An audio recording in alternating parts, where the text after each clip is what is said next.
Assalamualaikum warahmatullahi wabarakatuh.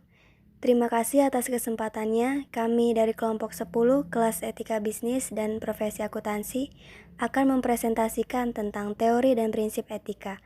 Adapun anggota kelompok kami yang terdiri dari Sonya Cintia NIM 800, Brimi Fazila NIM 743, Arya Fatih NIM 755, Muhammad Nur Alim NIM 774, Acia Dewantari NIM 792, dan Fidria Dwi Kurnia NIM 793. Baik, untuk selanjutnya presentasi akan dimulai oleh saya Sonya Cintia. Langsung saja saya akan menjelaskan tentang teori dan prinsip utilitarianisme. Menurut teori dan prinsip etika utilitarianisme, suatu keputusan atau perbuatan itu dipandang beretika bila jumlah kegunaan atau manfaat dari keputusan atau perbuatan itu lebih besar daripada jumlah kegunaan dari keputusan atau perbuatan yang lainnya. Namun ini tidak berarti bahwa keputusan atau perbuatan yang beretika itu adalah tindakan atau keputusan yang menghasilkan utilitas yang paling besar bagi orang yang melakukan perbuatan itu. Tetapi kegiatan itu dianggap beretika bila menghasilkan utilitas yang paling besar bagi semua orang yang terpengaruh oleh perbuatan tersebut. Saat ini utilitarianisme dirumuskan dalam cara dan pengertian yang berbeda, yaitu kerjakan perbuatan yang akan membawa kebaikan yang paling baik untuk sejumlah besar masyarakat. Misalnya, seorang akuntan merencanakan dan mengatur untuk melakukan skema kiting, di mana dia mengambil setoran piutang dari pelanggan perusahaan untuk disimpan ke rekening pribadinya selama beberapa hari sebelum dimasukkan ke dalam rekening perusahaan, sehingga nantinya ia memperoleh keuntungan bunga selama beberapa hari. Hal ini lebih merupakan kepentingannya. Jelas, ini merupakan tindakan yang tidak beretika karena hal ini merugikan banyak orang. Tindakan tersebut merugikan orang lain, sedangkan prinsip utilitarianisme sendiri memberikan penghargaan pada orang dan perusahaan yang bermanfaat bagi masyarakat serta tidak membahayakannya. Orang atau perusahaan yang melakukan aktivitas yang lebih merugikan dibanding menguntungkan masyarakat dianggap tidak melaksanakan prinsip tersebut. Assalamualaikum warahmatullahi wabarakatuh. Terima kasih atas kesempatannya. Saya Brimi Fazila, NIM 2018 310743.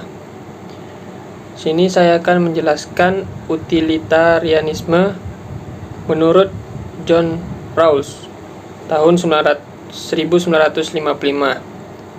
Yang pertama yaitu utilitarianisme tindakan, yaitu merupakan teori dan prinsip etika konsekuensialisme yang artinya suatu perbuatan itu mempunyai konsekuensi baik atau buruk yang ditujukan untuk kebahagiaan sebagian besar masyarakat.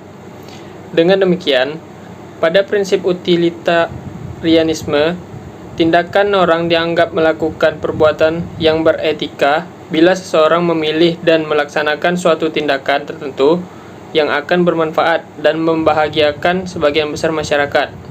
Yang kedua yaitu utilitarianisme aturan.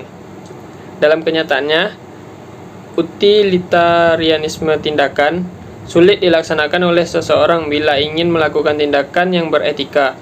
Hal ini dikarenakan sulitnya menentukan seberapa besar dan seberapa banyak kebahagiaan yang akan diberikan oleh seseorang yang berbuat etis. Maka muncul teori dan prinsip utilitarianisme aturan. Prinsip ini menyatakan bahwa seseorang melakukan perbuatan yang beretika bila melakukan suatu perbuatan tertentu yang bermanfaat dan membahagiakan sebagian besar masyarakat sesuai dengan ketentuan-ketentuan tertentu. Terima kasih, selanjutnya akan dijelaskan oleh rekan saya. Assalamualaikum warahmatullahi wabarakatuh. Perkenalkan, nama saya Arya Fatih dengan NIM 755. Di sini saya akan melanjutkan presentasi dari rekan saya, teori dan prinsip egoisme. Prinsip umum yang dipahami dan dijalankan adalah seseorang harus selalu bertindak untuk kepentingan dirinya sendiri. Prinsip ini merupakan prinsip yang mendukung kepentingan diri sendiri atau selfishness. Banyak orang menganggap prinsip tersebut tidak beretika. Para pendukung teori ini berpendapat bahwa mengejar kepentingan diri sendiri adalah suatu hal yang baik. Hal ini dikarenakan sikap egois adalah untuk melindungi kepentingan diri sendiri. Sebagian dari teori dan prinsip etika, teori dan prinsip egoisme dapat dibenarkan bila hal ini dilakukan dengan tujuan atau konsekuensi yang lebih luhur. Duska menjelaskan ada keberatan atas sikap egoisme, yaitu sikap egois itu tidak sesuai dengan aktivitas kemanusiaan seperti sikap memberikan nasihat serta sikap bersahabat yang benar. Lalu terdapat penyimpangan atau anomali yang aneh yang melekat pada sikap egois. Baik, mungkin itu saja yang bisa saya sampaikan. Selanjutnya dilanjutkan oleh rekan saya. Terima kasih.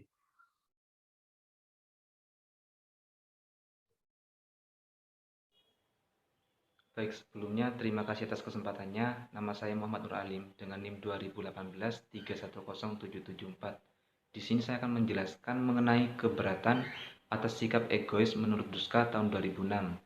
Yang pertama, tidak sesuai dengan aktivitas kemanusiaan. Maksud di sini, sikap egois itu tidak sesuai dengan aktivitas kemanusiaan, yang mana kita ketahui bahwasanya sikap egois ini sikap yang lebih mementingkan atau mengedepankan kepentingan diri sendiri daripada kepentingan orang lain, seperti sikap memberikan nasihat, serta sikap bersahabat yang benar.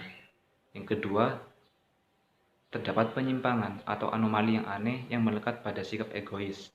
Tentunya sudah kita ketahui bahwasanya sikap tersebut sikap yang lebih mementingkan kepentingan diri sendiri sehingga orang lain itu beranggapan bahwasanya sikap ini tidak memiliki etika. Yang ketiga, didasarkan pada pandangan egosentrik yang menyimpang. Maksud pandangan egosentrik di sini ketidakmauan seseorang untuk melihat dari perspektif atau sudut pandang orang lain.